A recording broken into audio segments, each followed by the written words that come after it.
Just 2 weeks behind Knox Johnson, he continued eastwards for another lap of the Southern Ocean to save my soul, as he put it. This is the real solo race, sailing like it's 1968. Forcément, tous les gens qui reviendront de la Golden Globe Race, forcément, il faut s'attendre à ce qu'ils aient changé. It's a great story, and it's the 50th anniversary, and it's a great opportunity to relive the original solo sailing when technology wasn't available, where we're just using sextants and wind-up clocks to find your position. And it's really the story of humanity and human endeavour in the extreme. So the world has never seen anything like this event.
Well, good day, everybody. We are back with a very interesting presentation from Tapio and his team. And basically, we're not going to give any real answers. It's an explanation and a full analysis of what happened with Asteria when she unfortunately sank during the 2022 Golden Globe. And we then, once we go through this technical explanation and opinions, we will then open it up to questions as well. First of all, there may be some technical questions, and then after that, we have some human questions, just to get behind Tapio and explain exactly where he is right now. So, and how he's feeling about what's going on. So I'm just going to just quickly bring everyone up here now. When I find them here, what's going on here? Okay, so first of all, Tapio, good to see you again, Tapio. It's 5 o'clock in the morning here in Hobart, and I think it's a bit more of a civilized hour where you are. Where are you, and how do you feel? Early bird catches the worm. Congrats. Exactly. It's not nice evening. It's 8 o'clock in the evening in Helsinki. Good. Yep. So good morning and good evening, everybody who are following us. Yeah. Okay. So now we've got Marco. I'll let you do a brief explanation, and then everyone can intro their qualifications.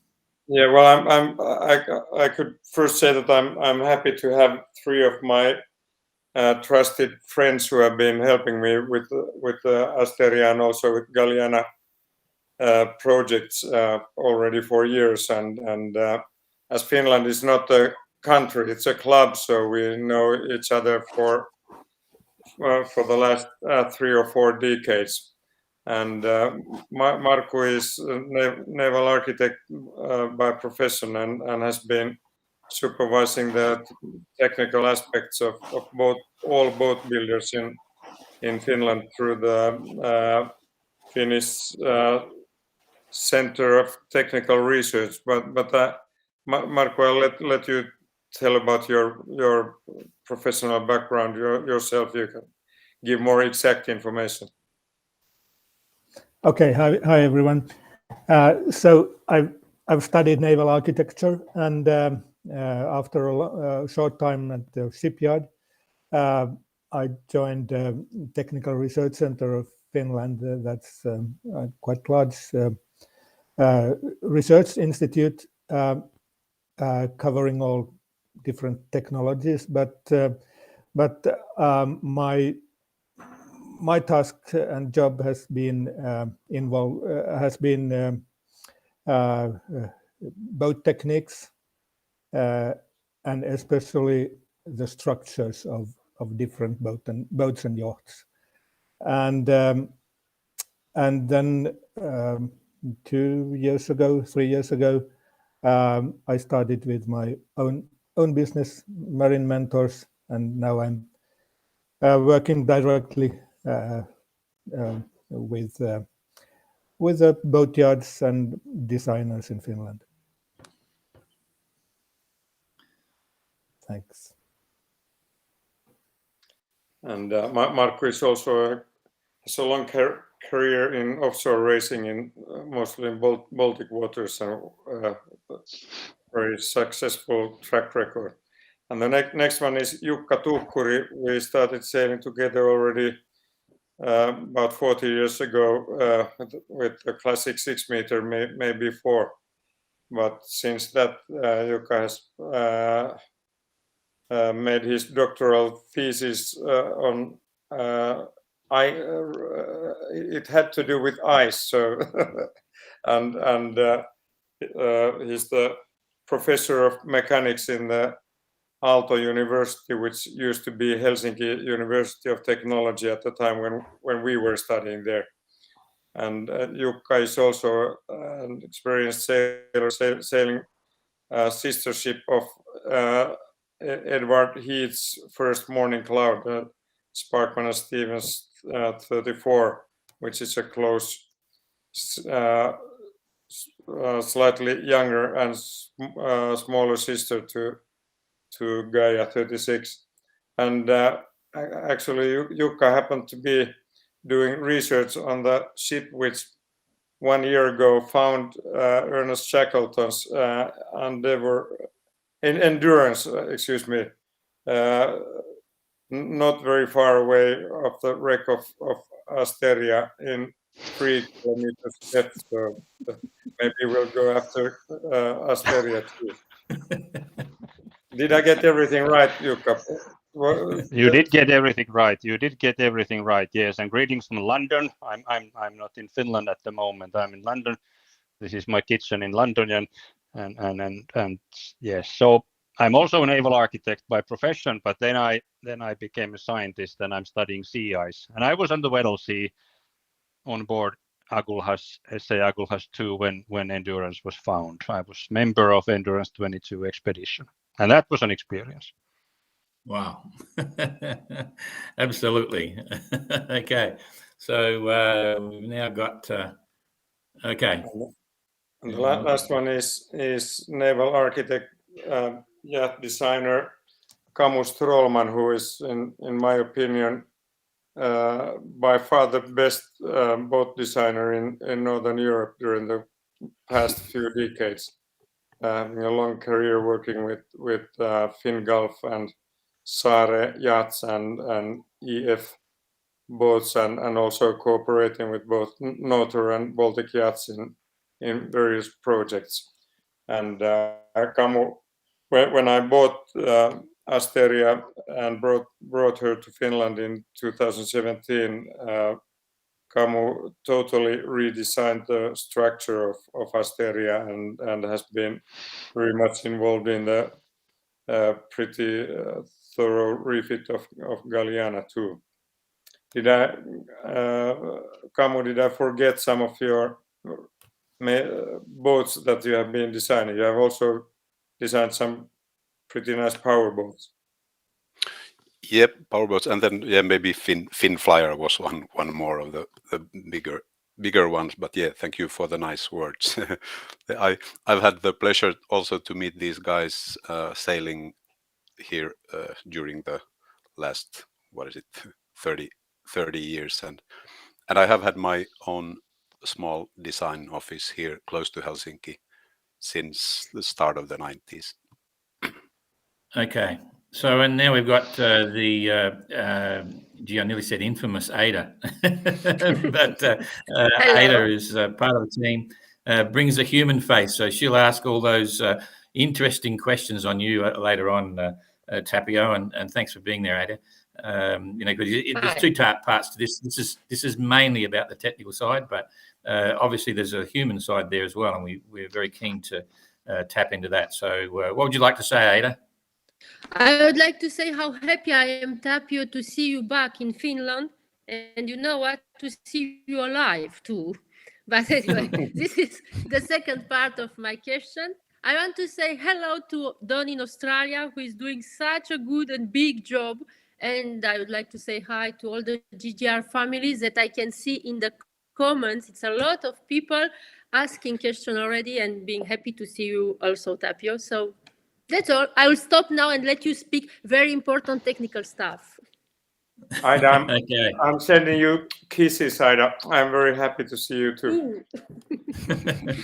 Okay, so you're first off, Ada, on the side. Jane is on the side for when I start pressing wrong buttons. I'm going to just drop off a few people here. You'll all be on the side listening. And I think the first thing we want to do now is to just let Kamu and Tapio give you a full description on what happened to Asteria from the time she was bought as a very tired Gear 36 in the Mediterranean back to Finland, and an absolute complete full analysis and rebuild. So I'm going to hand over to you two gentlemen now and carry on and see how we go. Okay, I guess Kamu has a set of pictures that we could have a look at. Kamu, could you have first a picture of Asteria when she was right in the beginning of the project? Yes, let's see if I can. I can, in the meanwhile, tell that I bought the boat in May 2017 and sailed the boat from Fiumicino, which is outside of Rome, through Gibraltar, and almost halfway to the Azores before I found the West Indies outside of Portugal, and then to Brest, and then through English Channel and over North Sea through Kiel Canal, and then up the Baltic Sea and Gulf of Bothnia to Kokkola, which is next to the Notor and Baltic Yachts yards, where the total refit was done during the fall of 2017 and winter and spring of 2018. And as said, the whole project was very much designed by Kamu Strollman, but there was a fourth very important person involved in the project, who was the retired manager of the Notor design office, Lars Ström, who is known as the professor by the members of the International Sparkman and Stevens Association. He had a career which started already in the late mid 70s till his retirement. Sorry, Tapio. Yeah. Tapio. Yep. Can Don share my picture? I tried to share the screen, and it seems to me that I'm like queuing in with the screen sharing. I can try again.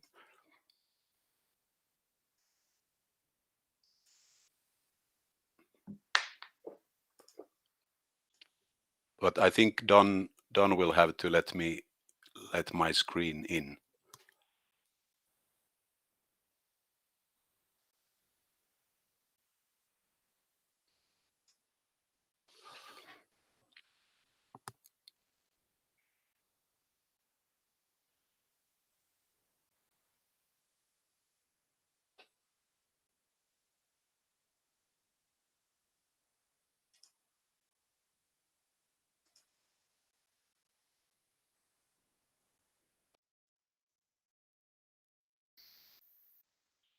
Okay, thank you. So here is the picture of Professor Lars together with myself by the totally emptied hull of Asteria late fall of 2017 at Petor Yard in Larsmo, which is a small village next to Kokkola town by the Gulf of Bothnia.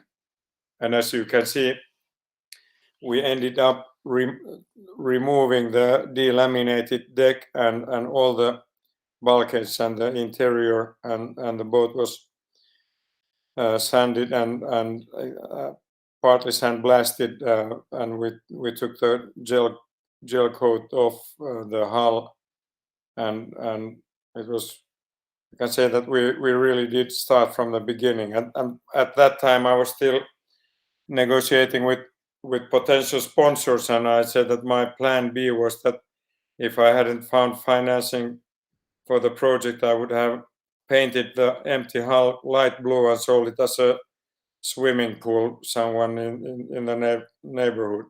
But luckily some sponsors were found and we could proceed with the project. And still, speaking of Lars, sadly he passed away last winter, and so there have been many questions and challenges after his passing away, when we have been wondering together with Kamu that what would Lars say. So I do miss him.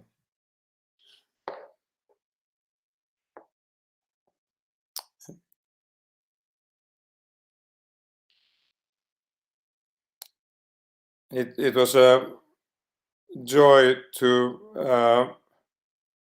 cooperate with Kamu with the redesign of Asteria.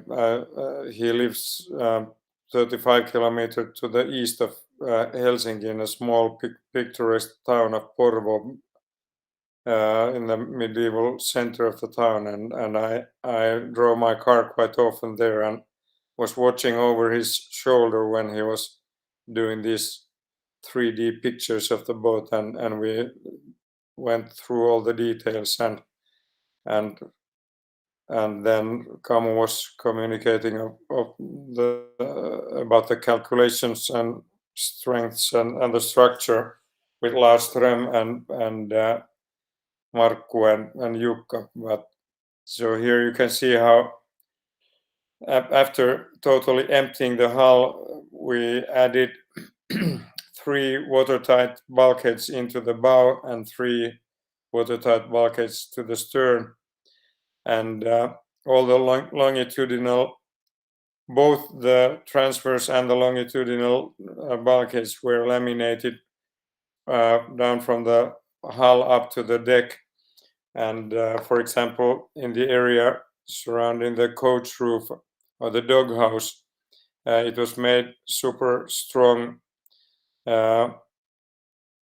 with bulkheads coming all the way up and a ring frame going around, so that because my concern was, after reading Miles Smeaton's book of Suhang, losing the whole coach roof outside of Cape Horn, that I wanted to have the whole structure bulletproof in such a way that the boat can be thrown down from the top of a breaking wave without breaking. There was an example in the first race 4 years ago when Are Viik's Oleana, which is now being sailed by Jeremy, Oleana was thrown down to a through of a wave from a top of wave which broke the both coach house was broken, and also there was a crack in the hull laminate of the impact. But I was very confident that Asteria was rebuilt in such a way that she could be thrown whichever way, and she could take the punishment. We added 2 longitudinal stringers into the bow back to mast area to strengthen the hull against slamming forces in the waves, and the outside laminate was sanded, or the gel coat was removed, and the outer laminate was sanded down at 0.5 millimeter. After which we laminated one woven fiberglass cloth and then another cloth sheet of Kevlar cloth, and then still on the top a third cloth of fiberglass, which was thought to the idea was to make the hull strong against the possibility of hitting against floating containers. But as you will find during the discussions, we might have made a mistake by not continuing the outside strengthening and especially the Kevlar cloth all the way to the transom, because my idea was that a possible collision with something floating in the water would come from the forward, and so the end of the hull was not strengthened that way from the outside.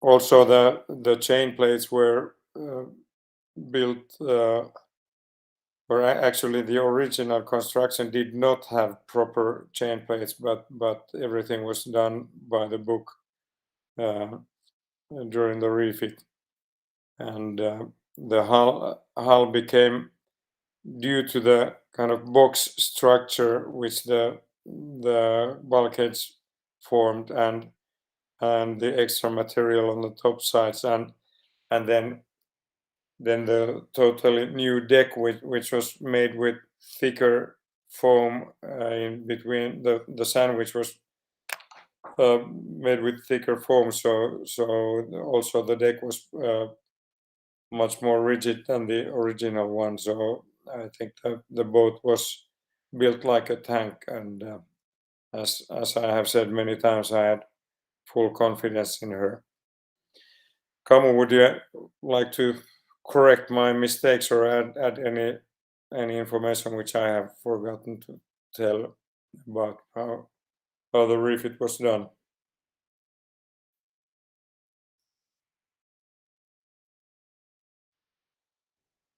Or maybe he fell asleep already? I have a reputation of being a bit wordy.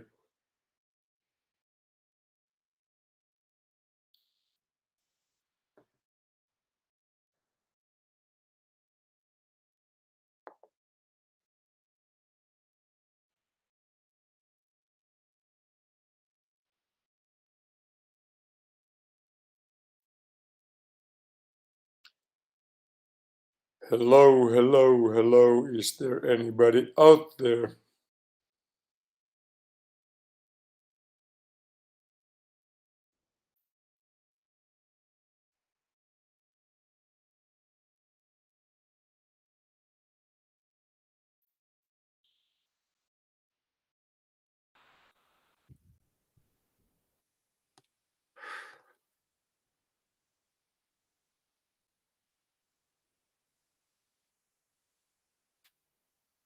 Can you hear me So now? I've got to be in the screen for you guys to hear me properly. So turn off your video. So I can turn off my video, and then you might be able to hear me. Can you still all hear me now? Yes. I can hear you, Don. Yep. Okay. So that's better. Okay. I can remain on audio and not on screen. Okay. So you can carry on. So did you hear my long monologue? Yes. Your long monologue was good. Yes. So Ada, you can be the final check. Kamu, please, can you continue? What did I forget, or what did I tell wrong? Well, I don't think anything went wrong. Maybe we can return to those when there are more questions. Should we take this department now, or I was put on hold. That's why I couldn't come. I couldn't comment. You can hide Yeah. Okay. So I'm going to hide your video, Camus, and then I'm going to put you full screen. So you're Great. carrying the screen, and I'll hide. I'll just hide Tapio and hide Tapio. Okay. So Tapio, you will still be able to hear the conversation, and Camo, you've got your computer screen to give an explanation. Yeah, I can hear you. Can you hear me? Yes, I can hear you. No problem. Yes. Fine. I can also hear. Yes. Okay.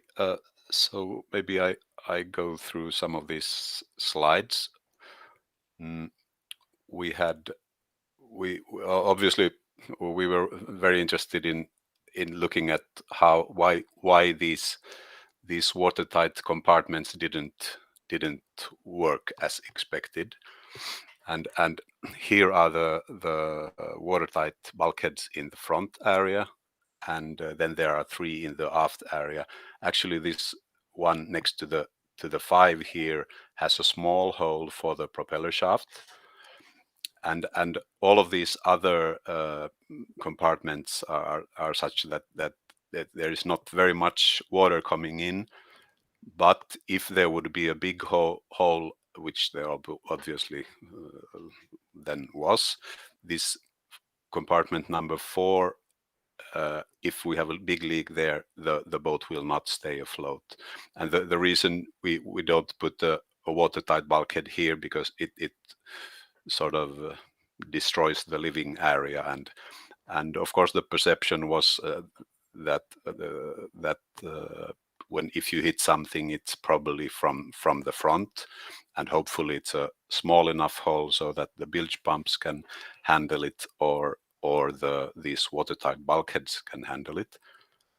The volume below deck is like 20,000 liters to 20 cubic meters, and then obviously the keel is not included there.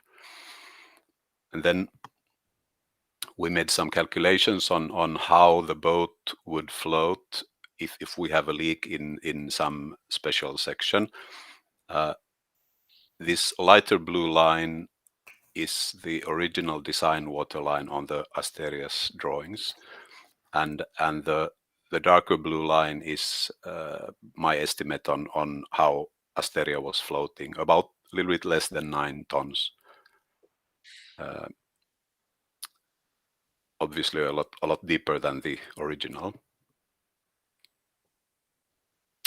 Here we have a calculation on what would happen if we would have a leak in section 6. This is where the rudder shaft goes through, and this is the section where most of the through hull fittings are. There are some back here also, and there were some smaller ones next to the engine. But the first, one of the first thoughts was that maybe there are some through hulls that have been broken, and then the section fills with water, and then the bulkhead breaks, and that would have been the bang that Tapio was telling about. Tapio, would you like to tell about what happened when you woke up and all that, or should we take that later? Well, I can take it quickly. Now it has been told already many times, but it was a morning around 7 o'clock local time. Wind maybe in 8 and 10 knots from southeast, and not very big seas, maybe 1 meter, half meter to 1 meter seas, and 4 to 5 meter very long swell, and I had full Genoa up.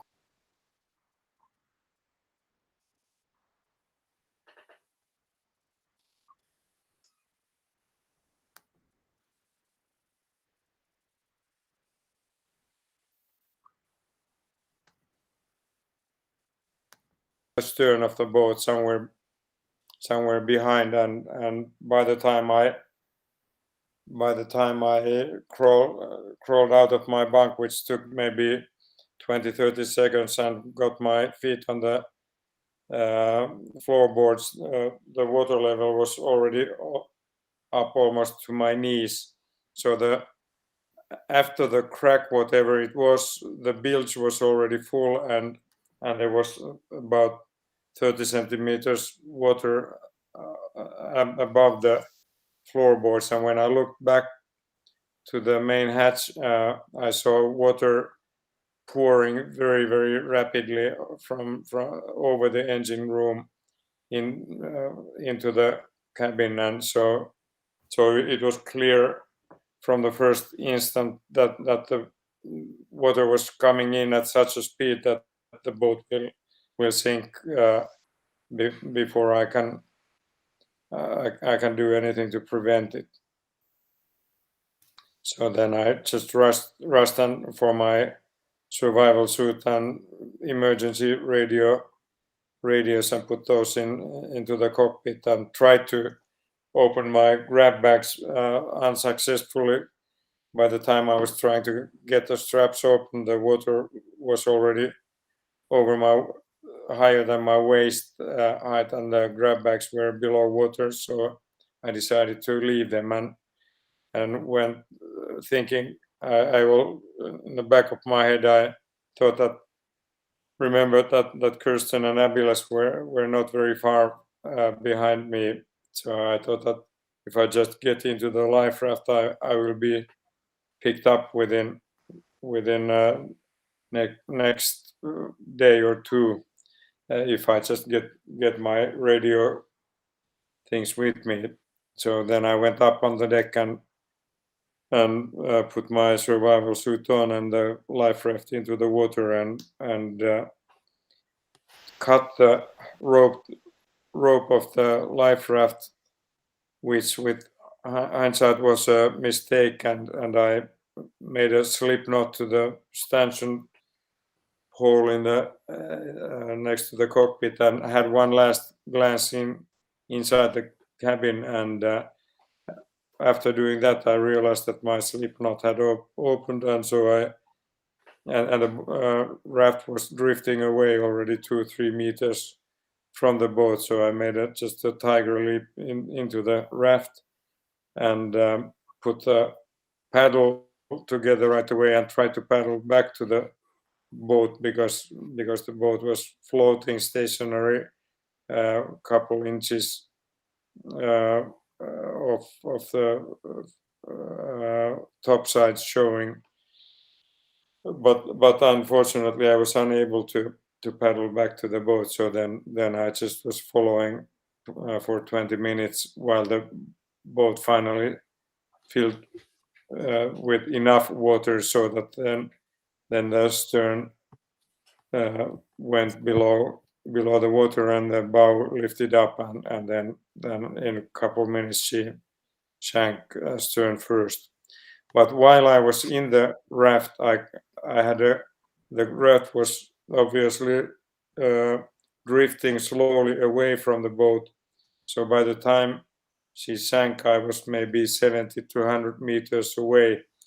But I had a look at the boat from the side for the last 15 minutes or so, and in the beginning I was only first 5 meters away and 10 meters, 15 meters away. So I could see that the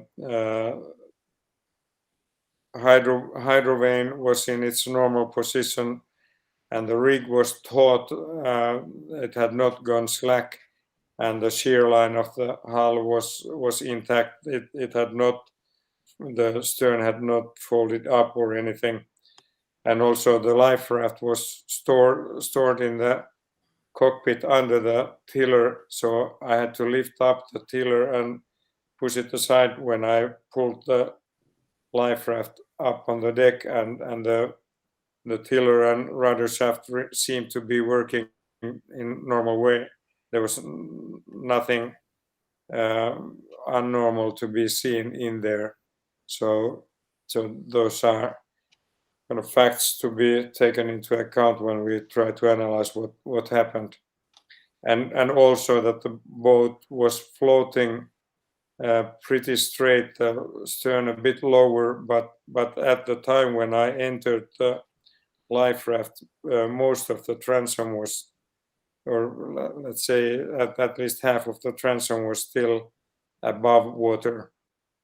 So, which means that there had to be quite a lot of air in the, at least in the two furthest back watertight compartments. Back to Kamu. Okay, thank you.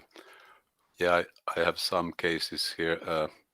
This was the first, assuming that the leak would have been in compartment number 6, then there would only be like 260 liters or less entering, and the actually the pressure on the bulkhead is not very big, so that would feel unlikely that that could break any bulkhead, and this aftest compartment number 7, if there's a leak there would hardly be any water coming in, and there has of course been a lot of speculation about this highly loaded area with the backstay and running backstay and the hydro vane coming here, and actually it of course it is very much possible that something has happened there, but that these loads would break something very long way from the transom doesn't really feel, or we didn't feel that this is very a likely scenario.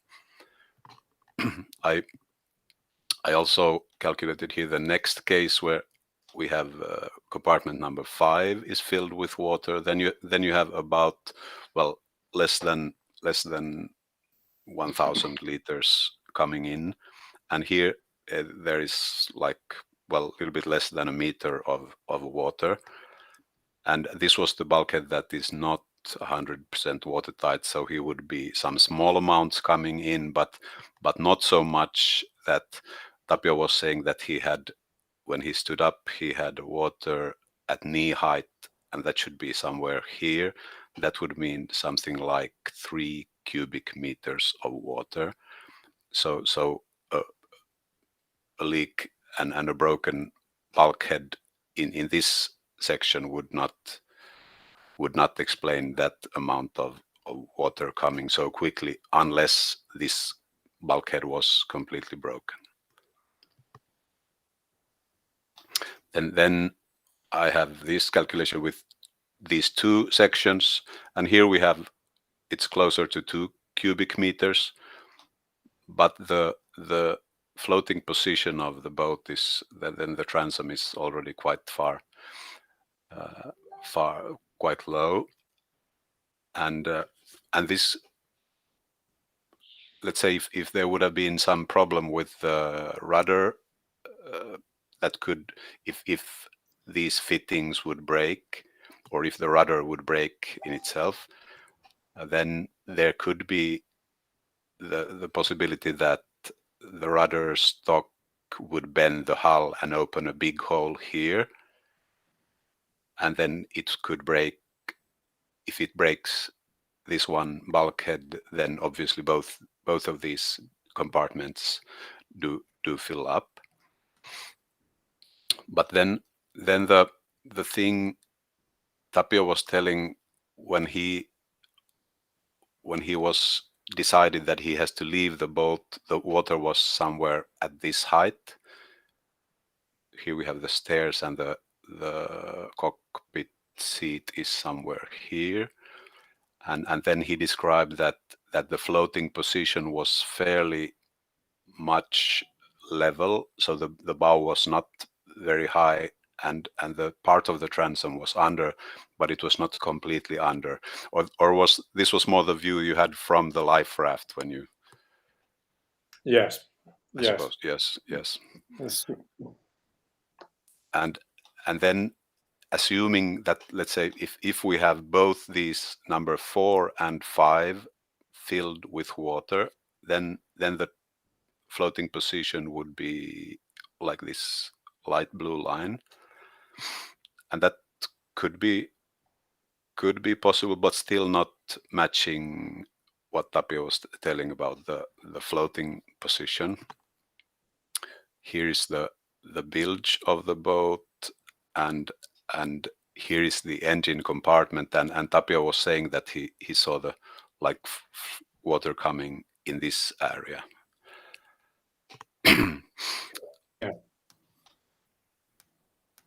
And actually, when calculating if the leak would only be in section number 4, or if it would be in 4 and partly here, then the floating position matches what he's telling, and this actually means that if we would have a leak here and these compartments, then the transom should have sunk a lot quicker than in the case if we have the leak only in this big section.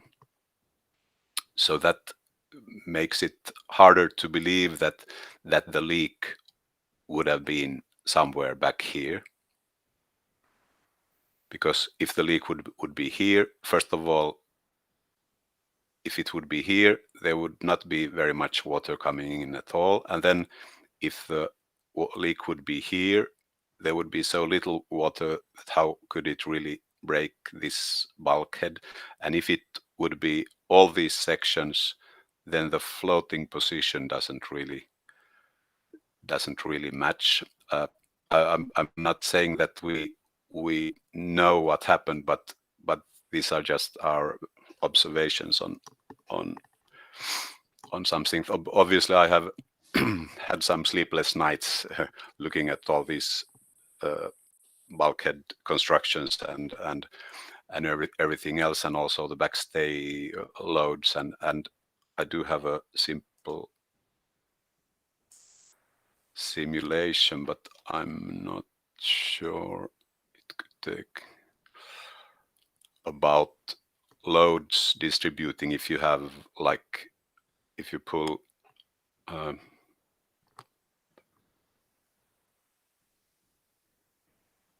no, this could take too long. Now there's something strange.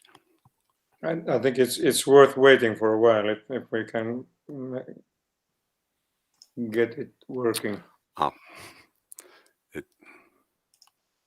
Because the pull from the backstay and the running backstays, and also the gennaker was sheeted all the way down. Of course the gennaker, but also the genoa was sheeted to the stern corner, because it had such a high clew that there were a lot of forces pulling the stern up, and then also the hydrovane steering blade puts a lot of strain sideways to the stern overhang. And then, as I told, the strengthening of the hull shell, which was laminated on top of the hull, did not come all the way back, but it was ended somewhere in the middle of the cockpit. So the stern section, and especially the thin stern section in the last one in the stern was weaker than rest of the hull. But when Kamu pulls it up or side, I think this simulation shows how from where it would break and from where it would start bending.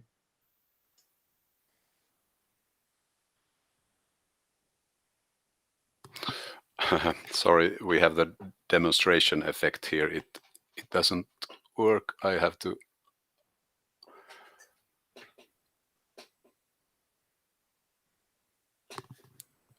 It got messed up. I can try to find it, but maybe you can. Yeah. share something else in between. Don, maybe we could take the first question here in between, and I can try to answer, and we'll let Kamu some time to see if he gets it. Yep. And Tapio, you should hang on a sec. The video, Tapio, you should come up. Let's stop video. What's going on there? What's happening here now? Because you solo on. You need to shut the solo. You can't solo. Hang on. Solo off. Now solo off. Right now. So, what's going on here? Where'd Tapio go? Tapio. I'm here. I can hear you. Okay.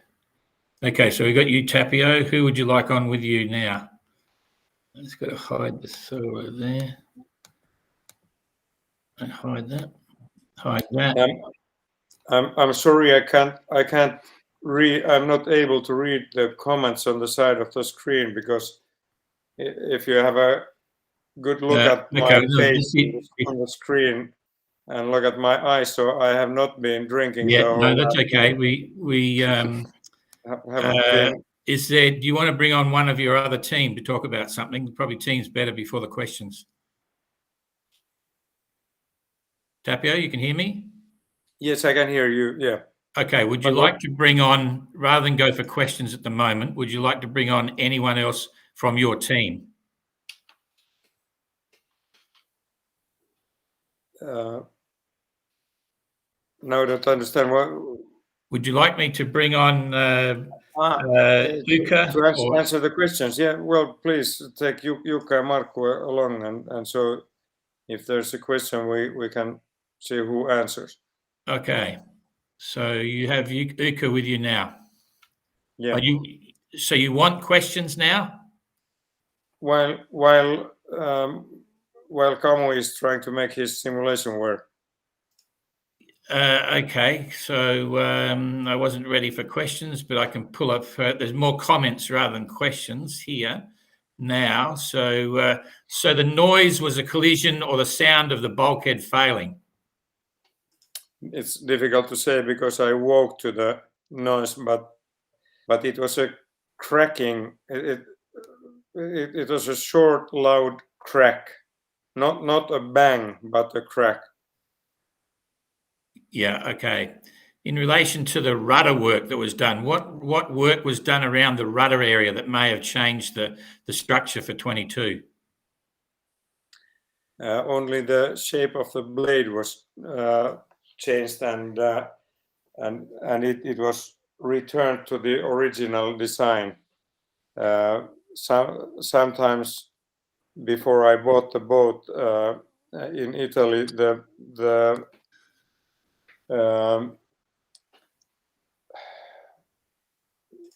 Jukka, mikä on jättöreuna englanniksi? Not the leading but the edge, other. but the other one, the backside of the rudder was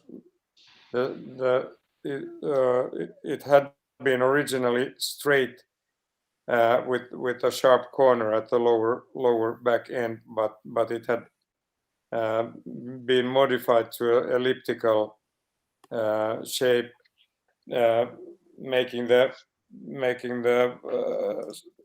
total area of the rudder blade substantially smaller, and I wanted to return it to the bigger side, and also thinking that with the use of the hydrovane, the boat's own rudder was locked onto the center line, and I was using it as a trim tab. I had tackles on both sides of the tiller so that I could lock it into an angle of between 2 and 5 degrees, not very much, but just balancing the boat so that the work would be as easy as possible for the hydrovane. So I think it rather than causing problems, this arrangement made the forces of the hydrovane at the stern smaller, and the forces that were put onto the boat's own rudder were very small due to the very small rudder angles that I was using. Okay, question on the hydrovane. On the assumption that the hydrovane was ripped off the back of the boat and left holes, do you think that would have sunk the boat? Absolutely not, because I said that I could have taken a chainsaw and cut 0.5 meter of the boat away, and the whole transom and everything, and the boat would have floated very nicely. And I saw the transom and the hydrovane, and everything was intact there. Nothing had broken, and also the weather was so light that even that the whole transom would have been ripped off. The speed of the boat in the morning was so slow that the overhang was above the surface. Yeah. I think there'll be a discussion after about the number of holes that would be required to flood compartment 4 and 5, which was substantial. I think there's 13 big holes would have to do the same thing. But a question was how much water will enter per minute if the prop shaft was lost? The prop shaft opening, the shaft is it 25 millimeters, so it would never. I was talking with the guy who had done the prop shaft installation, and he said that in addition to dropping the prop shaft being impossible because there's only an aperture in the rudder blade, and the rudder was locked into the center line, so the the prop shaft could not come out of the hole. But even if it had come out, he said that I would have had good time to both wash the potatoes and cook the potatoes and even make a sauce and eat it before the boat would be even near to sinking. Yeah. Can you describe your electric bilge pump arrangement?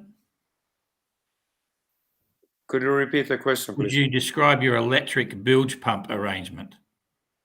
The pump itself was placed in the deepest place under the batteries in the deepest part of the bilge, and the hose was led all the way through the watertight bulkheads to the stern, so it was next to the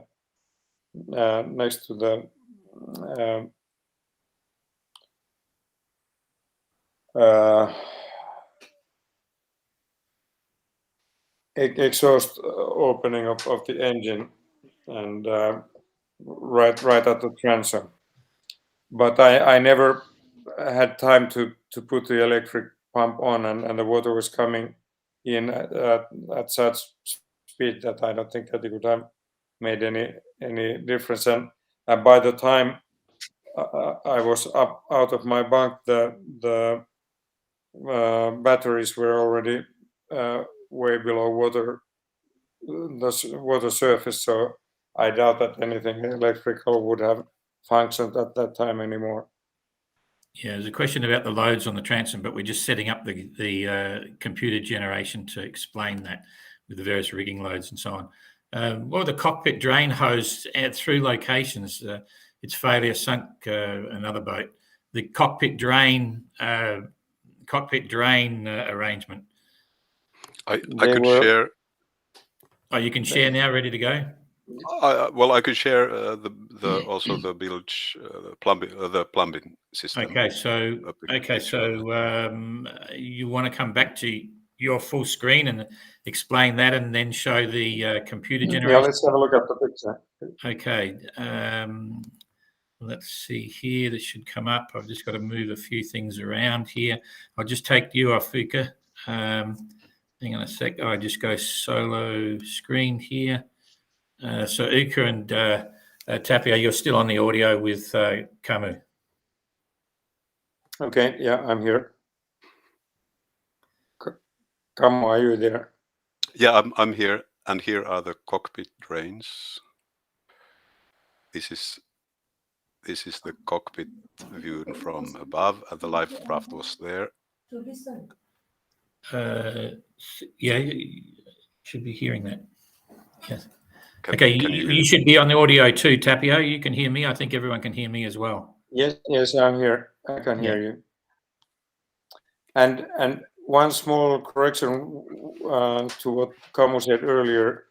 He said that there were some through hull fittings elsewhere in the boat, but I don't think so. I think all the through hull fittings were either at the furthest back watertight compartment, which is the electric pump and the engine exhaust, and then all the rest were led to the watertight compartment, which is the section number 2 counted from the stern.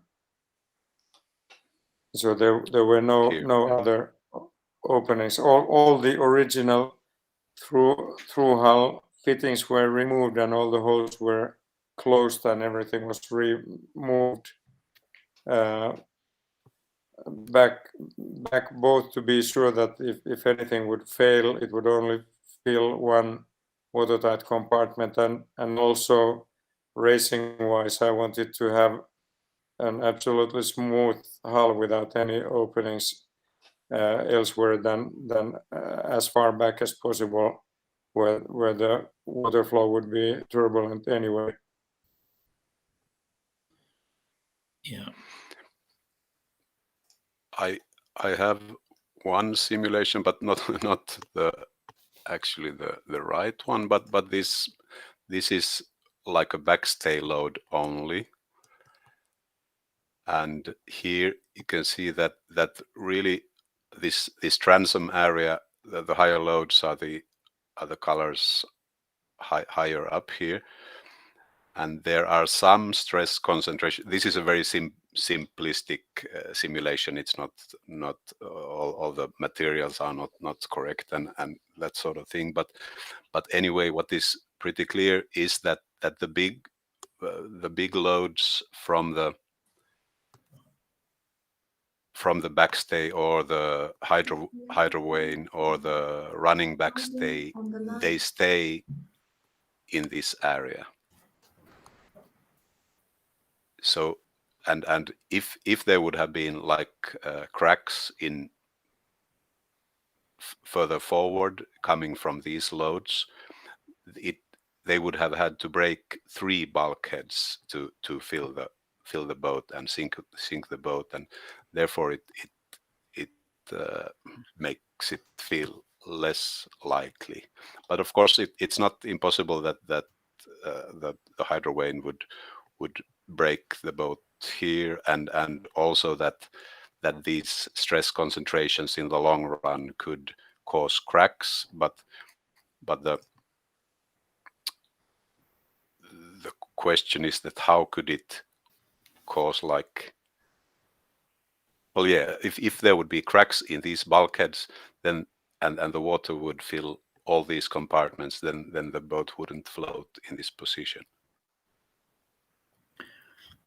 There's a question here on the integrity of the bulkheads. I know the answer, but just someone wondering, when you ground out the inside of the hull and just simply tag in the bulkheads, maybe it caused problems. But I think you can expand on the structure. It was quite substantial for those bulkheads. Yeah,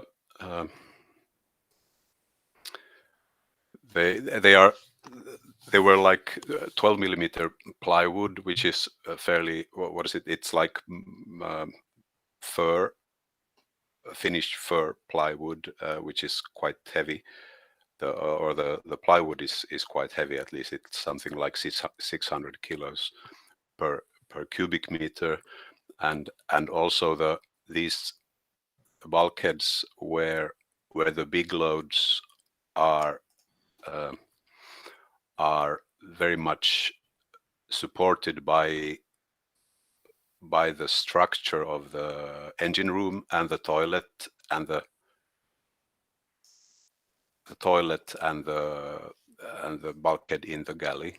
Let me see if I can show.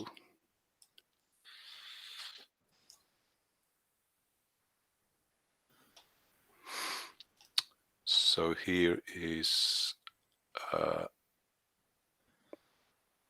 here we have the galley on the port side and the toilet department here and engine room.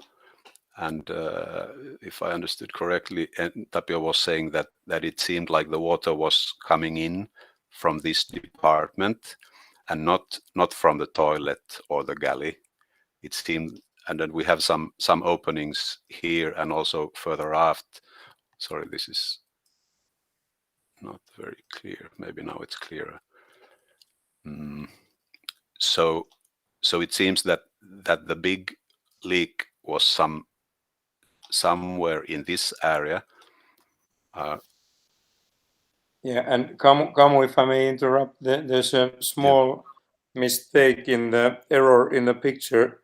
There's this behind the step, the companionway steps.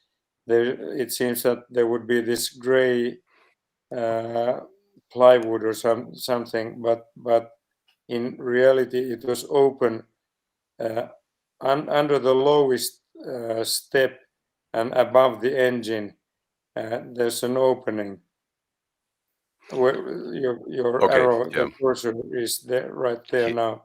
But there, that is open, and the top is closed, but it's open all the way from there to the next bulkhead behind, so that the water was rushing in through that opening from the engine room. And here is this bigger bulkhead. This is not showing all the details, but this is on the galley side. And these plywoods support this bulkhead, and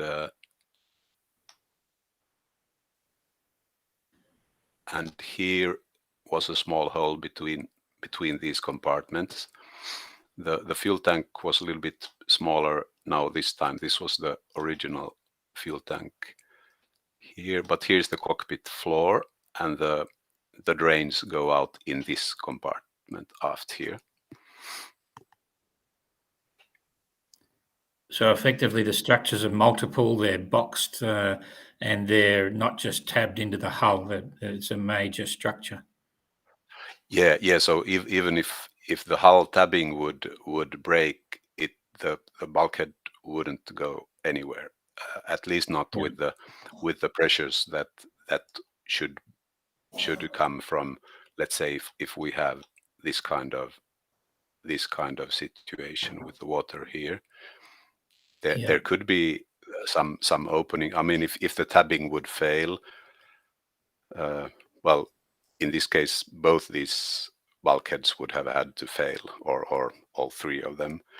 And if the tabbing would fail, it would probably not open such a big hole that Tapio was saying that it was something like, was it 5-6 minutes for the water level to come from here, from the floor up to when he was about to leave, and that means about this, in this picture, if we have a leak in section 4 only, it's about 8 cubic meters, and for that to happen in 6 minutes, that would mean one big hole of 120 millimeter diameter, or a lot of smaller holes. Or like 10 of normal hose.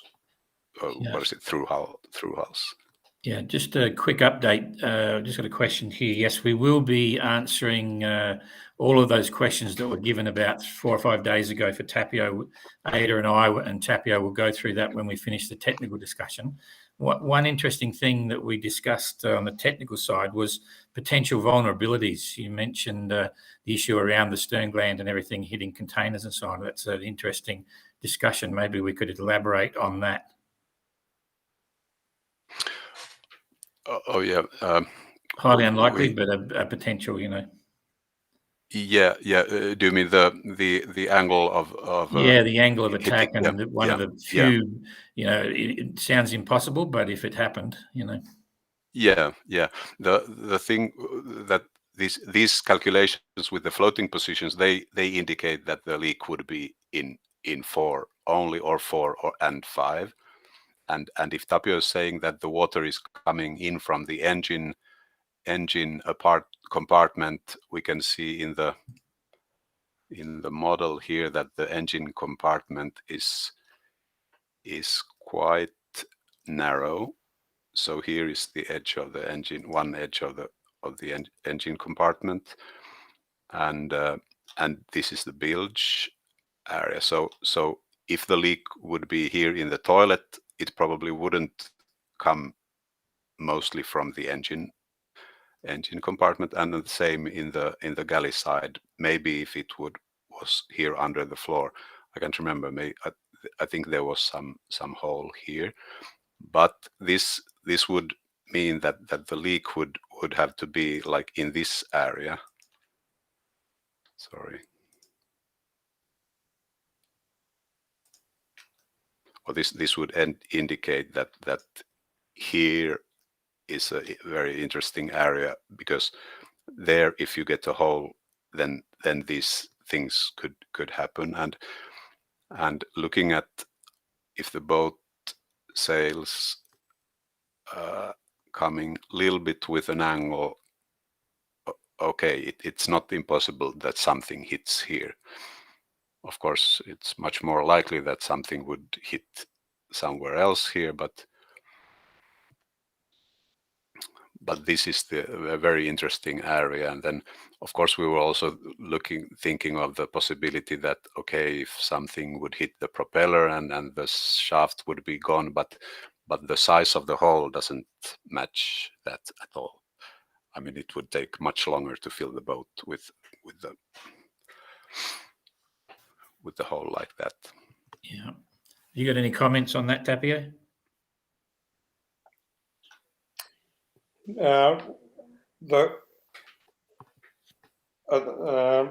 After very much thinking and thinking first of other things, but as we have one by one come to the conclusion that the first theories were not right. My first thought in the life raft was that a through hull fitting would have failed, and then a bulkhead would have failed, and that would have caused. But then it was quite soon calculated that there are no such through hull fittings and openings which would explain it. So in the end, when the whole thing boils down, among all possible unprobable explanations, that might end up being the least unprobable one, that something would have hit the boat from under the hull at that point, causing a big enough hole under the engine or in the engine compartment. And the cracking sound, which I woke up to the direction from where it came from, was from it would fit that possibility. Okay. All right. So I'm going to turn that off and bring Tapio in. Hang on. Where do we get Tapio now? Solo off. Okay. Now I'm going to bring I'm going to go solo off here. No, where's you need to Tapio? turn the Okay, camera. sorry. I'm just trying to get you back on, Tapio. How about giving Jukka and Markku a possibility to comment? Yep, I'm just getting recovering here. Should start video. Okay, we've slowly got them coming up, I think. Unmute. Oh, what's going on here? Okay, so we're slowly coming up. Yes. Here we go. Okay, and we've got all four of you coming up now, plus the screen. Okay, so go between yourselves and then we can look at some questions again shortly. Tapio, you can drive this now because you know the direction. Okay. So let's start with Jukka. Have you any comments regarding the discussion so far? No, nothing specific. I think Kamo described very well the thoughts that we had when we discussed this over. To me, the key conclusion on our discussion was that the damage, whatever it is not at the kind of the aft part of the boat. It sank by maintaining the horizontal position. The rig was stiff to the end. So these are very, very strong kind of signs that the damage was not at the aft of the boat. And also that then this, what has been a lot of discussed is did the rudder cause something? And then Markku had very strong opinion, and I agree that if the rudder had gone, the behavior of the boat would have changed, and Tapio would have felt that and kind of would remember that there was something wrong in the behavior of the boat. Nothing like that happened. Also, I think that gradual filling of the boat with water is something that would have changed the behavior, and Tapio could feel that again, I suspect. So it's kind of this, we ended up then is that we cannot think of anything else than that there was a lot of water coming fast in the compartment 4. What the reason for that, why that is, then that's of course we can speculate, but we could, I mean, that was the only conclusion we could make from the data we had, that there must have been a fairly large damage in the middle compartment. Yeah, I agree. Totally, 100%, because we had quite many scenarios. We read the comments that were in there earlier, and discussed about the rudder failure, the prop shaft failure, and the wind vane, all that, or fatigue of the structure of the laminate, and still the only one that suits for the only scenario that suits for Tapio's what Tapio said and had seen and had felt is the major leak in somewhere in near the engine compartment, and as also Jukka said that if there was a rudder problem, the boat would have jibed or tucked or something. Something would have happened, and Tapio didn't notice any such behavior. And what Kamu then just showed the hydrostatics and the floating position of the boat. The only still quite unlikely scenario that something hit the boat, not in the bow, but the bottom. That's the only scenario we had. No other possibilities, or they are just more unlikely scenarios than the last one.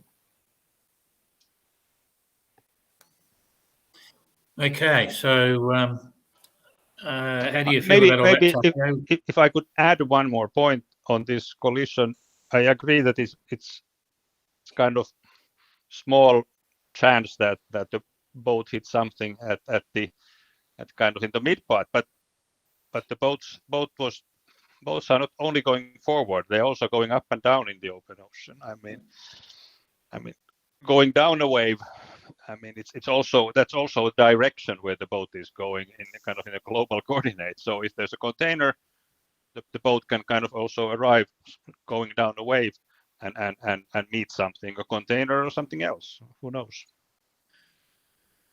Yeah, I think it's fair to say now that it wouldn't be a whale. That's a blunt, dull object. So if it was a strike, it in that particularly vulnerable area, 1,000,000 to 1 shot, it would likely have had to have been something significantly hard, sharp, like a container, whether it was or not, but to get an impact in that particular area. And I'm not suggesting that was the case, but it's to my amateur mind, amateur boat builder, I think the explanations are clear that the transom was impenetrable, or the back end sort of flooding sounds extremely unlikely, and the structural issues there with Kevlar on the outer skin, maybe not going back to the whole way. There may have been some working, but again, in my amateur opinion, and possibly giving thoughts from some people might be watching, it would have been obvious. There would have been something obvious if there was a catastrophic failure at the back with, as you say, the rig and so on. So it's still no real conclusions, but some very useful information to knock out some inappropriate theories. And also, if I may comment, maybe Tapio can comment about how he woke up. Was it something else than the bang? Because if the boat hits something,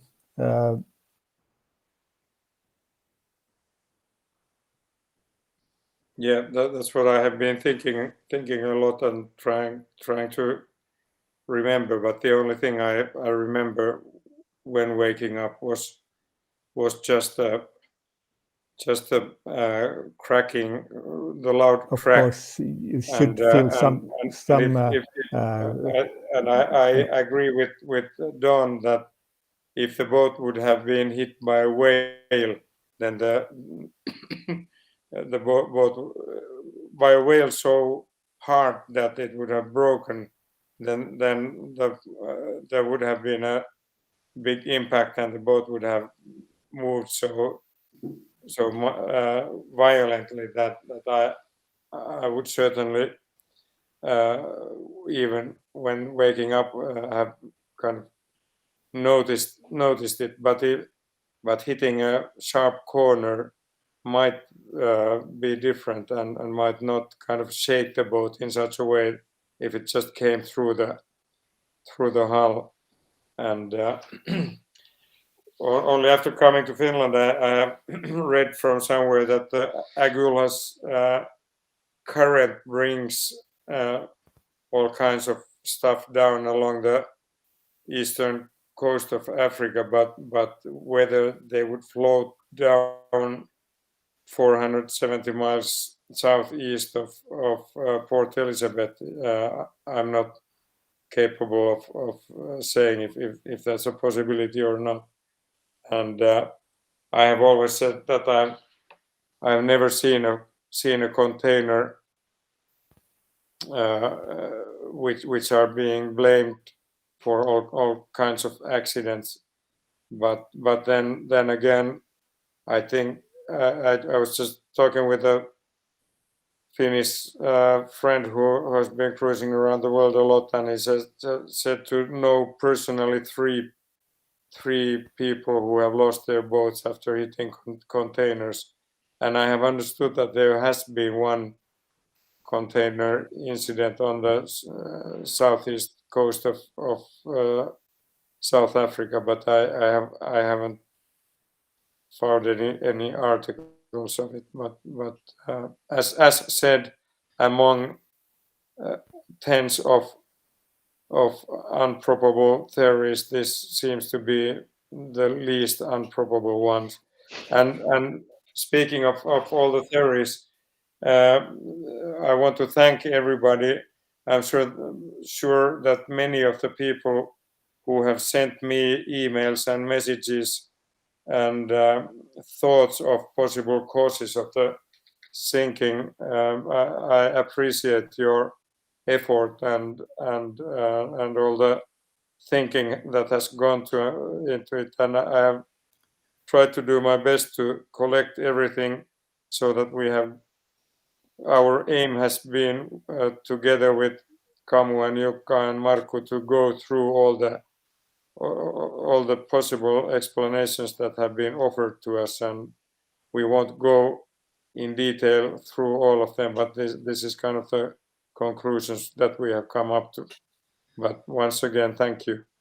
The other thing I'd just add, Tapio, as you know, we've been involved with this from day one when you started to strip the boat. The yard, the Nauta agents and so on, I can assure everyone that absolutely every process and technique used to rebuild the boat was done to world's best practice. It wasn't a backyard refit. All of the issues of having, like structural bulkheads and stuff was done to world's best practice. There was no shortcuts, and there's no question about the integrity of this rebuild. So, okay, I think that's, if anyone's got any closing remarks, I think we can relieve some if they want to go, but we'll get into some of the more human questions and just about the incident. So any final comments before we shut this technical side down? No, all good? Nope. Thank you for all good. inviting me here. Yeah. All very good to get the input and just show everyone the structure and so on. So thanks for everyone involved. That's really great. And I also want to thank Kamu and Jukka and Markku for their time. Although it all ended sadly, I have had the time of my life during the last 5 years in this project. It was a great project to turn the dreams into a plan and make it real, and I was proud of the boat, and yeah.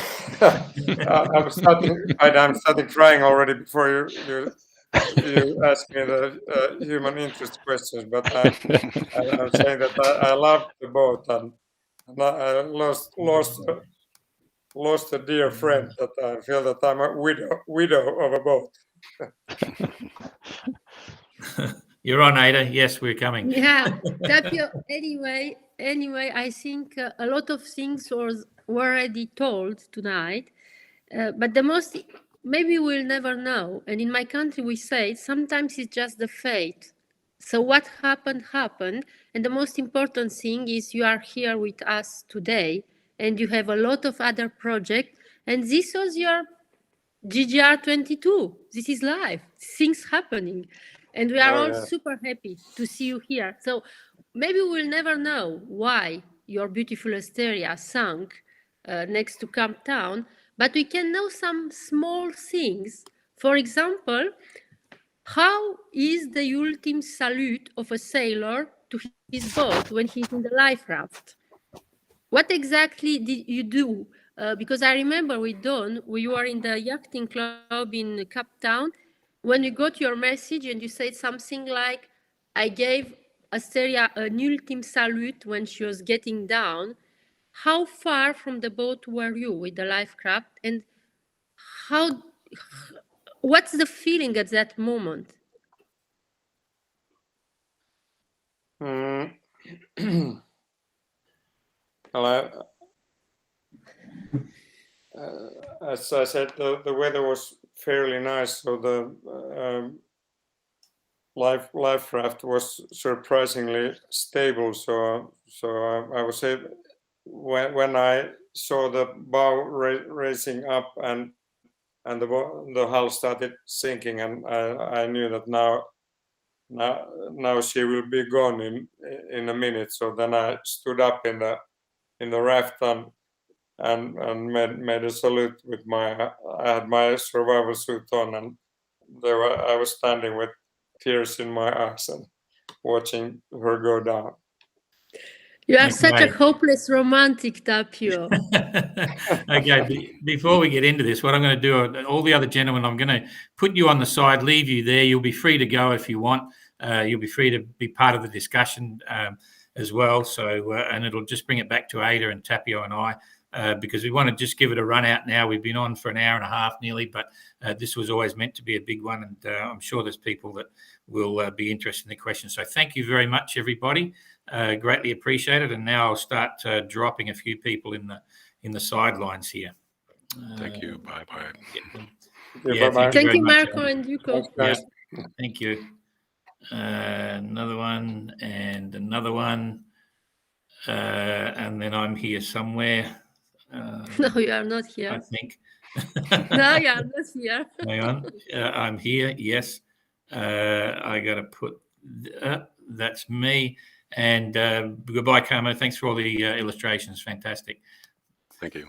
Okay, so here we all are. Now we can do this a three-way like this. Ooh, is that better? Wow! I can see all my done. Okay. I'm Well, Jane's right beside me as well, but she doesn't like. She's camera shy. What I suggest, because my internet here is very slow, and because we are already long from the beginning. Don't worry about the time. Only the dedicated hardcore are watching now. Yeah. If you agree, I ask two more questions because I'm keep losing my internet for some reason. Yeah, go for it now. So go for it now. And then it's just, Don, we had all these very interesting technical parts, aspect of the boat, and the presentation and Yuko and Marco was really great because we could see the boat, what happened. But some people are like me are not really sailors. And for people like me, what was very, very impressive, Tapio, is, of course, we were scared for you, but it's some small things like how it is to be in a life raft. I know you weren't scared. You said you was not scared, but what's the most dangerous thing in that 2 or 3 days that you spent in the life raft? Who happened to you?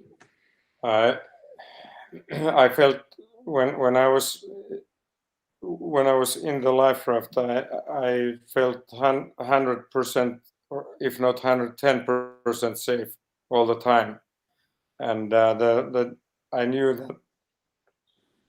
that the dangerous part was behind when I found myself in the life raft, and because getting into the life raft or the first 5-6 minutes, those were the dangerous minutes, and I was in such a hurry during that time that there was no time to get scared. I just had to focus on the task at hand and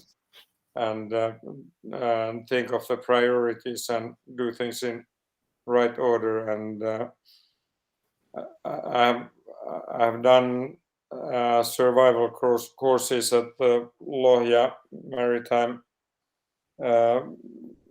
Rescue Training Center in Finland for 4 different times. So and also as a young man, I was in the Navy doing same kind of thing. So I kind of had it in my spine that what I'm supposed to do and what are the priorities. And of course, when you are sailing alone, you have time to go through different scenarios, and due to that, I had moved, for example, my survival suit and the rescue radios even closer to the main hatch than where they were originally at the start of the race. So I was very prepared.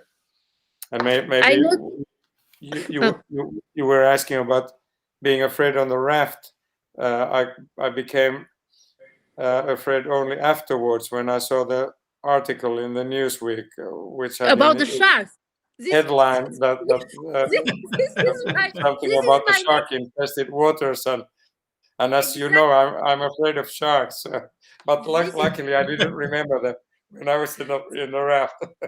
this was my next question, because I remember during the first GGR in 2018, you didn't want to go under the water in Hobart because you didn't like the sharks. I mean, it's more that you don't like. You didn't want to go into the water to clean the barnacles because of the sharks. And your boat sunk in the part of the world where you can have the most shark around. So I was thinking, well, so you didn't have time to think about the sharks in the life raft. I was even asking Don if a shark can eat a life, make a hole in a life raft. You didn't think about that at all. No, I didn't. I guess the sharks don't attack boats, and the life raft is more like a boat, and not. I was not swimming around it. Can And I then, ask you a stupid? pardon. No, go ahead. After reading the Newsweek article, I got interested on the subject, and I did some googling, and I found some other articles telling that Yes. killer whale or orca population outside of coast of Africa has been increasing a lot, and they like the livers of white sharks, so the white shark population has been going down. And then I couldn't decide which ones I should be more afraid of, but I wasn't afraid of either ones. No recorded case of orcas eating humans. They're too smart. Okay, I got a lot of questions here to fire away. I have a last girly question, Don. Okay. Very girly and very stupid question. The last one, and I go to cook dinner. I let you guys speak serious stuff. What did you feel, Tapio, when you saw Kirsten? What did I? What did you feel when you saw Kirsten arriving? I mean, a girl could fall in love with a sailor arriving to rescue her. What is the feeling of a man? Yeah, well, she was the angel who came to my rescue. Okay, sounds good. I finished, Don. Okay, all right. So I'll get on to firing. Thanks, you, Ada. You can stay on the side if you want, in case you want to come back or whatever. Yeah. And hey, Ida, as I see my picture here in the screen, I want to say that I have not been drinking the last weekend, and I have not been crying, but I had both my eyes operated today. So okay. And one of my big problems was that I didn't have my reading glasses on the life raft. But now that problem hopefully has been solved today. But after the operation, I'm not able to read the small text, but I hope it will be different tomorrow. We'll never forget your YB3 messages, Tapio. It was so funny. Clicking out without the bloody glasses was so funny. Actually, Tapio, when you started the live and you said, "Oh, I'm sorry, I cannot read the comments," I was thinking, why this guy keep losing his glasses all the time? It was a race requirement. Your glasses were in the big grab bag, but you didn't get them. So had a lot of comments about, "Oh, you guys should have had emergency glasses." They were there. Yeah, and Ida, one thing which I probably have not told you, that the grab bag which I was unable to take with me to the raft, in addition to containing medicine and flares and reading glasses. Yeah. But you have met Mikko Hongel, who is the safety guy on Team Galiana. He had packed the grab bags, and he had packed even a bottle of champagne into the grab bag to be given to the rescuer.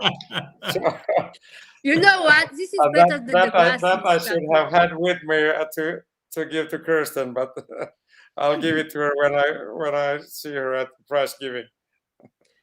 Yeah. Okay, I go now. I let you ask the other question. Just a last word for you. You did a great job, because it's so difficult to make a live with people in Finland, in France, in Australia, and you did it so well. So thank you very much. Well, Jane's backing me up. A few wrong buttons, but that's cool. Thanks for that. All right, so you're on the side, Ada. You're listening in, and bye-bye. Jump in anytime. And the most important thing that Don should be thanked for is coordinating the whole rescue operation. I said in Le Sable d'Olonne before the start of the race at the safety briefing to all the other sailors that whatever happens to any of us, and I never thought that it would be me, but I said that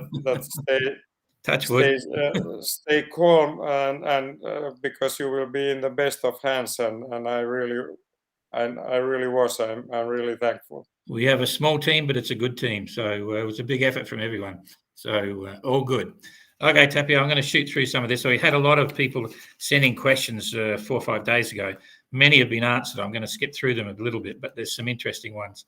Okay, so just to confirm on the rudder, everyone's interested in the rudder. You've got 2 lots of gudgeons on there. You've got a hull bearing. You've got a deck bearing. Highly unlikely, as we've all said, that there was any issue with the rudder tearing or anything like that, because it would have changed the course of the boat, and you would have felt it. Would you confer with that? Yeah, as I told, the shape of the rudder blade was changed during the winter, and in order to that to be done, the rudder was removed. And it was in a shop where the work was done, and it was installed back by 2 very experienced guys who have been working all their life at the boat yard next to my home here. So I have 100% trust that everything was checked and installed and done properly. Yeah, no, everything was signed off by a final survey at the end as well. So there was nothing was left unturned. Okay, anything new that you would do in your practice being set up and being ready for abandonment ship in the future? Any standout? Just one or 2 standouts that you would do differently now. On Galiana, we are going to see that the grab bags are even easier and quicker to release than the time. The mistake was that it was my mistake that I had the straps too tight around the grab bag, so that it was too slow to get them off. But other than that, I think everything worked just fine. Okay. Any silver lining from the whole incident? Any positive, like silver lining? I know you can work on Galiana now. Lots of them. I'm very sad. I'm very disappointed, and I was devastated. But at the same time, I was super happy to meet my grandchildren and all the other loved ones, and it's great to be sneak back to Finland ahead of time, and at the same time I have a half model of Galiana here behind me, and we just had a fantastic team weekend with the Galiana team, and now we will be even better prepared for the Ocean Globe race. You win some, you lose some. Yeah. Okay. So a bit of discussion about high water bilge alarms. They're not required under the GGR. I know you didn't have one, but it will be a requirement for 2026. So that if the bilge pumps aren't managing something, someone's asleep, a high bilge alarm will go off. It'll be allowed one. So that's happening in 26, but wasn't required in 22. the recovery from the ship. When you did the transfer from Kirsten to the raft and then up the ship, any comments on that? Like getting from the raft onto the ship? Not really anything else than I was just admiring the seamanship of both Kirsten and the captain of Darya Gayatri, how well they communicated and planned the operation, and how well Kirsten maneuvered her boat first next to my raft so that it was easy for me to get on her boat, and then how she maneuvered Minea into the lee of the ship so that they were able to throw lines to Minea, and I just grabbed one of those and jumped back to the raft, and they pulled me next to the ship. So yeah. Question on the hospitality: how was the Indian food? How was the great. Indian food and the crew? Absolutely fantastic, and the whole hospitality. I was amazed of the standard of all the processes on the ship, and the quality systems and environmental policies, and how nothing was thrown over the side, and also socially within the crew. It was, I think, after spending 2.5 weeks.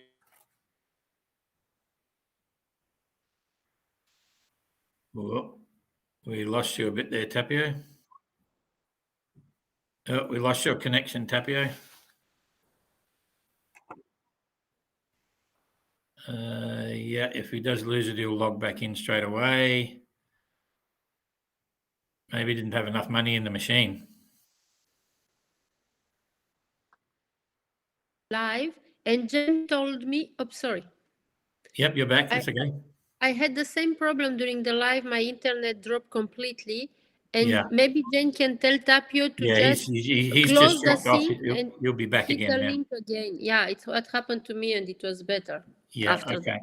We're trying to wrap this up in the next 15 minutes. I'm not sure how many people are left, but some interesting 200. 200. Oh, cool. Okay. Diehards. Good to see everyone. And it's pretty traumatic. I think most people know Tapio's getting ready for the Ocean Globe race, 50th anniversary event celebrating the first Whitbread race. He's got a great campaign, great team. We've actually got our own boat going in as well, Explorer. I got a new boat, Swan 57. Tapio's back. Hang on. Here we go. Just got to find him here. Where are we, Tapio? Yeah, I'm looking for you. There we go. Back in. Good. Okay. I was just telling him about your Ocean Globe efforts, Tapio. Good fun. So carry on. I think we're through that. Yeah. Yeah, and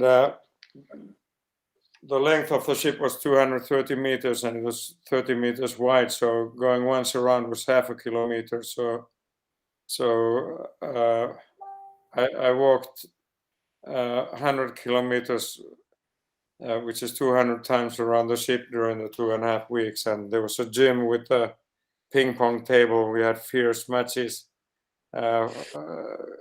Everyone from the assistant cook to the captain was taking part in the table tennis tournaments, and so it was good life. And every Saturday, biryani meal was served, and the time on a ship like this that is counted by biryanis. That how many biryanis have you been on board, and how many biryanis have you left? Okay. And I like the Indian food so much that I have had biryani in an Indian restaurant in Helsinki already a couple of times after coming back. Okay. Technical question, Tapio. Can you walk us through the sequence of events in terms of the alerts? Because when you stepped off the ship, you didn't get a chance to turn on any EPIRBs. One EPIRB in the boat water activated, and then you got in the life raft, and you had options with PLBs, satellite phones, and eventually the YB3. Can you walk us through on how you actually raised the alert per se? Yeah, the reason why I was looking into the boat was that I was trying to get hold of the EPIRB buoy, which was attached above the grab banks, but I just couldn't reach to it, and so when I entered life raft with the emergency communication radio box, I thought that both the EPIRBs, because one EPIRB was in the grab bag and another one was attached to the bulkhead, that both were left inside the boat, but apparently at some point when the boat was sinking and going down, it has turned in the water while sinking in such a position that the EPIRB has floated out of the boat and surfaced, because I have understood that was the first signal you got from me, was the EPIRB after the tracker had stopped working. And then when I was in the life raft, I'm a bit ashamed that I should have thought of the people on shore quicker, but I was just concentrating, looking at the boat and watching how she was sinking, and then it took me a while to kind of regain my breath after being alone in the raft. I think that must have been at least 10-15 minutes when I was just realizing that now I'm really alone here in the small raft with 360 degrees of horizon around me. But then the first thing was that I opened the emergency radio box, and I had an Iridium satellite phone in there, and I put the power on only to realize that the battery was flat. And then that was the second time I felt myself really stupid. The first time was when my slip knot had opened, and I made the tiger lead to the raft. But then the next mistake was that I should have been more careful to see that everything was kept charged. I should have charged the phone. But then after a while, I realized that there were some small items packed in this bubble plastic in the box, and so Mikko Hongel had packed a spare battery to the Iridium radio. So I changed that in and turned on the power again, and it went on, and then I waited for it to register, and then it gave a sign that it was registered, and then I took Don's number and pressed the button, and then it said that no connection. Anyway, next time, Tapio, you listen to Don, because Don always told you, all of you 10 times, put on charge your battery every night. Put on charge all the battery every night. Exactly. I confess. Okay, and then we got the the third time I felt myself really stupid was when I realized that the antenna of the satellite phone was broken. So, and I don't know. I think when I was looking for the spare battery in the raft, I had put the phone down or something and given it a kick or something, so that because as it first registered, I think the antenna was broken when I was already in the raft, and that was a shame because that phone was from the previous race, and I had a new one which was more watertight and which had a sturdier antenna, but that was the one that I had been using every week talking to you guys, and that was at the navigation table and was left behind among many other things. So after the satellite phone, I then started opening the bags which were packed by Plastimo, and I found lots of things there.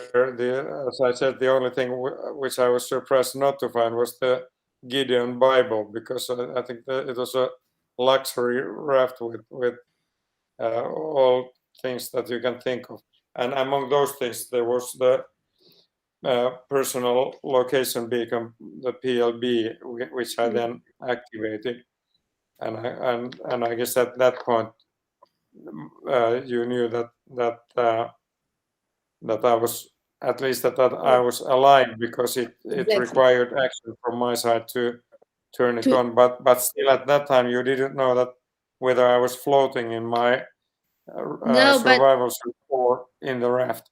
Yeah, we had a sequence going on. We had a sequence going on. As soon as we saw that the YB3I was down on the boat, we knew there was a problem. Then we had to activate your YB3 unit, your portable texting distress alert. And as soon as we activated it, we saw it had been powered on manually. So you'd turned it on and not realised it wasn't active. But as soon as we saw that, we knew straight away you were in the life raft with the panic bag, with the comms bag, and we had you. And then it was shortly after that that the PLB came up, and we started to get a picture of what was going on. And your initial message on the YB3 didn't go out because it had to be activated. You know, that was the emergency backup one. And as soon as we activated it, we got this beautiful message, which was in cryptic code, where you kept pressing buttons because you couldn't see what you were saying, and worked it out. And we had whilst we were concerned, we had a bit of a laugh too. He said, "Oh, no glasses," so he probably didn't get his main panic bag, you know. So anyway, all right. So we walked through that. Oh, sorry, Tapio. What is the advice? Yeah. No, go ahead. Just a second. I'll see if I have my YB3 here next to me. I'll show it to people. I remember, Don, when he activated manually the YB3, you are sure it was the first video. You remember that? Yeah, it was good to see. So here it is, and let's see. The battery is probably flat. No, it's not. Again, no, it's not. Oh, look at that. I got to say, they're you know, the YB3 is a game changer, because I've had some friends that, well, a particular friend in the raft. I just want to show this to people watching this, that this is the size smaller than a matchbox. And then you get a computer. How do you call it? The keyboard. It's not a generic keyboard. It's only 5 buttons. The keyboard here, and then you use the arrows for the keyboard. And I had to look at this distance to be able to see it. I got to bring a point up. He had a very good friend who was lost at sea in the Southern Ocean because his EPIRB ran out of battery, and we lost track of him, and he was gone. And so you always, Americans have a different view on some of this. You must have an EPIRB, you must have a PLB. But secondary to that, there's any number of portable satellite texting devices. They're not EPIRBs. They're not anything like that. So never buy one of those ahead of an EPIRB. But if you can afford one, they're an excellent way to, reliable, hardened, communications from a life raft or a distress situation. Absolutely. They're bulletproof. you got to go with it. They're not as expensive as a iridium phone or anything. And fix your eyes. Yeah, remember your glasses. Anyway, okay, another interesting question. Tapio, right now, here, do you look at life differently after this whole experience? Not really. I have already before kept repeating that there are no guarantees in life, and you have to be grateful for the life that we have, and it's kind of, you have to look up after the others, but you have to look after yourself too. And I think we owe to the gift of life that we are supposed to enjoy to be alive, and I have been fully doing it, and I'm grateful again for the extra bit of life I was given. You and me both, Tapio. As you know, I just got a year older, and I'm making the most of every year now. Long story, trapped in Hobart. But anyway, okay. So I think we've got a lot of these questions have been answered. Are you going to do 2026 GGR, Tapio? No, I'm not. I promised my mother that this was the last single-handed race I'm doing. Yeah, it's someone else's turn. Yeah, someone was asking about your course going north for 2 or 3 days beforehand, turning in circles. If you look back on the video daily tracker update that I was doing at that time, Tapio fell into a hole. There was very little wind going around in circles, so that explains the strange course. Going forward, I could comment that because I find it really frustrating and disappointing and sad and alarming that the winds are not functioning as they used to. The trade winds in the Atlantic are not blowing from the direction where we have been used to have them blowing, and going around the island of Trinidad. I was thinking beforehand that now we will be sailing the old sailing ship route, which will be all downwind sailing, and the reason why I was doing so well with Asteria when we got to the island of Trinidad, that the wind had been forward of the beam most of the time, and also from there on, and same thing after leaving Cape of Good Hope behind. It's possible that it saved my life that the winds were mostly from southeast for the whole week. So I was sailing against the wind either on starboard tack roughly towards east, or on port tack roughly directly to south, and the wind had been so much from southeast that I had been more on starboard tack, and so as a result I was not as far south as where I would have wanted to be, and which resulted that when the accident happened, it was in nice summer weather, and the water wasn't very cold, and but all in all, I think we can see the results of climate crisis and climate change, and which is a serious thing, and part of the whole picture. The other part is that I'm not a marine biologist, and my statistics are not very scientific, but I do have a feeling that if possible, the Atlantic was more dead than what it was 4 years ago. There's very few birds. Only 2 times when I saw whales was on the continental shelf outside of Cape Town, but not one single whale in the Atlantic, and dolphins only very 3-4 times since leaving France, and so the dolphins are only close to the shore, which has to do with the decreasing amount of fish in the ocean. So I think it's an alarming situation which we need to be aware of, and also take action.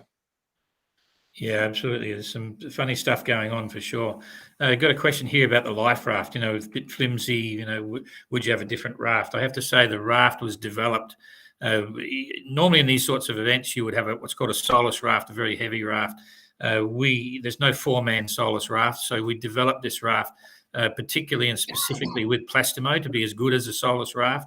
It's very good. It's got special GGR equipment in it, like the PLB, like the handheld VHF waterproof radio with GPS in it, things that no other events usually have, but now they're starting to tweak to that and doing the same. It happened with the Vendée when a boat broke apart in the last one. There wasn't a lot in the raft, and they've now changed that. So Plastimo worked with us as our partners really well, and we're very grateful. So I think you're happy with the raft, Tapio? I'm more than happy. It was, as I have said, it was a luxury raft, and I slept like a baby in the raft, and it had insulation in the bottom, and it was very, very well equipped, and it was really super stable, and because the seas by the time Kirsten finally found me, the seas were already pretty steep and rough, and the wind was, according to Daria Gayatri's log, the wind was force 5 and picking up all the time, and I think I got only 2 small wave tops breaking into the raft during the whole morning when I had the cover open, and I was just sitting comfortably in the corner of the raft and admiring the birds, and there was even a big sea turtle which came to say hello in the morning, and so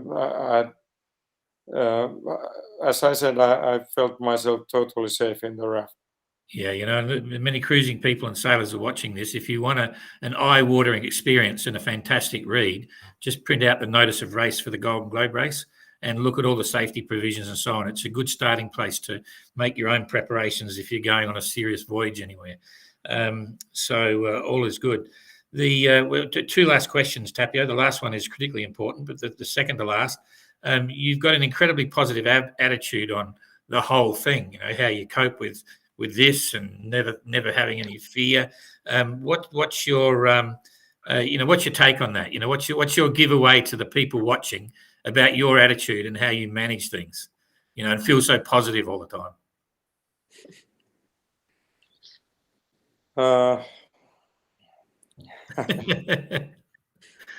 Planning, preparation, execution.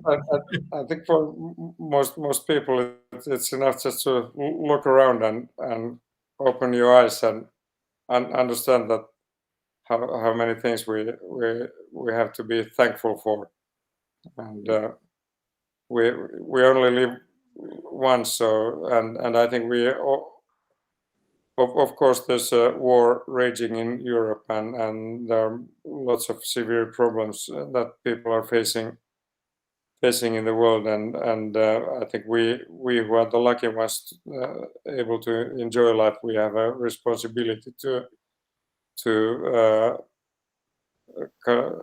as I said, that we need to see that we are part of the solution and not part of the problem, and try to share the good things and help to continue the positive progress, and not get distressed or disillusioned by the bad news. The problem with the media is that all the bad news get all the attention, and we kind of lose track of the continuous positive development that mankind has been going through all the years. And I have full confidence that if we cooperate, we can take care that the coming generations will have even better Earth to live than what we have, and maybe even change the name of our planet to from Earth to sea, because 70% of it is ocean. Yeah, you know, there's another underlying factor here, and it goes right through the GGR family all around the world, particularly starting with the team and all of us and stuff. If it ain't fun, we don't want to do it. You know, life's about having fun. And some of us are very lucky, you know, we're doing the things that we're able to do. So, you know, it's just keep that positive thing going. And it's a big light to a lot of people, you know, that people get different things out of the GGR. And I think everyone involved should be very proud, from the entrance and all the support teams and all the rest of it, of what's going on. It's just sending another message that there's things in the world that are good, and there's things in the world that are challenging and demanding and ugly and horrible. And I'm referring to the GGR there, the isolation and the mind games and all that sort of stuff. But it's life, you know, it's life through a microscope. So all very good. Just a cut, but before I give you the last best question that I've got for the night, I'm just scanning through here. A question on the Kevlar. Exactly how far back did the outer skin Kevlar go? You know, was it just to the back of the companionway, or a little bit further aft? Do you remember? Further aft. The Kevlar outer skin, the reskinning of the hull. Yeah, it came pretty close to the to the point where the rudder shaft goes through the hull. Yeah. So that was at one point. There were people suggesting that as the hull was strengthened not all the way to the stern, that then the forces created by the backstays and the wind vane would cause it to break at the point where the Kevlar stops, and if there was a bulkhead at the same point.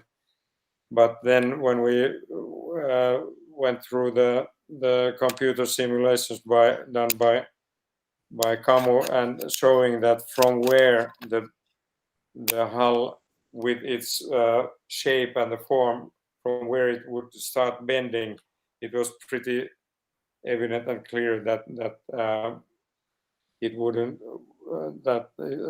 those forces wouldn't cause the hull to break from there. And all in all, I think maybe in theory, I said it's one of the improbable, but very, very improbable one that sailing would break the boat from there. Yeah, okay. Katie just asked a question. Has your experience, lesson learned, changed emergency contingency planning for the ocean race? I think that's, just mentioned on the grab bags. But I will say, Katie, for 26, yeah, there's a few things we took away from this, which will be changed in 2026 GGR. One of them, interestingly, was using AIS on your iPhone for Kirsten in the last closure and stuff. There's a few different things, but we'll bring up and compliment you on your reporting, Katie. Very cool. So, okay, I think we're into the last question. Very important, Tapio. Can you recommend a good rum?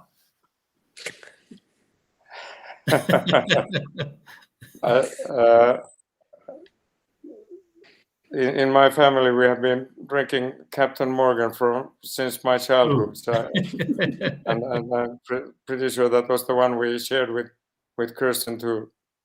And also, when entering Darya Gayatri the first evening, the third officer knocked the door of my cabin, and he was there with a bottle of Captain Morgan's.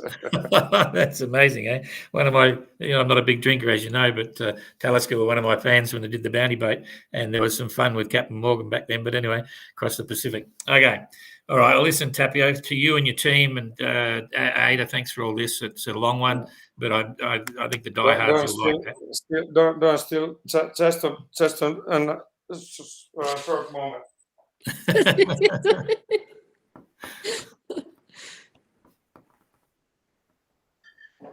Okay. Oh, he has the robe. That's a half model there. I forgot to ask him. That looks like Galliana half model up there, I think. No, he has the robe. Galliana, but this is the Finnish Jalovina. So let's have a. Oh, okay. Yeah, for the new year. I got Coles, I got buddy. Memory. What do you got, Jane? What do you got? Jane running. Okay. Here's to you, Tapio. All the best. Tapio. Okay, so that's really good. Now, if I'll see, and thank you, Jane. Jane, she's standing here, sort of doesn't like getting on screen. So all very good. Look forward to eventually getting out of Hobart when they let me out and back to France, and then we can have some more fun. And I'm looking greatly forward to having some fun with you with the Ocean Globe Race, Tapio. That'll be a lot of fun. That will be a big reconciliation. Yeah, exactly. Just to give everyone a reminder, there you are with Kirsten and the team. Lutz and Seb, they did a great job back there, and Rob, even doing the digital stuff. We had a lot of people going on when you were floating out there. It was real fun. I don't think a lot of people know the story. We started the whole crisis management when we were in Cape Town. We quickly moved to our host at the Royal Cape Yacht Club, set up the office there, which was a lot of fun. And then everything was sort of running like clockwork, but we had a plane to catch back to Europe. Ada and I had to get the plane to get back. So we actually got on the plane, but we had internet on the plane.